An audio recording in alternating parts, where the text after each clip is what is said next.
تعلن مصر عن إنتاج السيارة المصرية رع EG4 مصرية 100%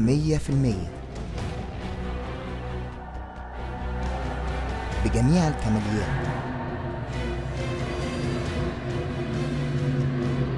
مطابقة للكود المصري للحفاظ على البيئة.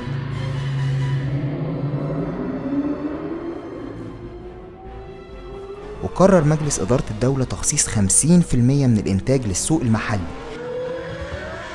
بالرغم من تضخم السوق العالمي، وهتكون متوفرة في السوق المحلي في كل المراكز التجارية لتجارة السيارات والبيع بنظام مصر البنكي للسيارات لكل المصريين.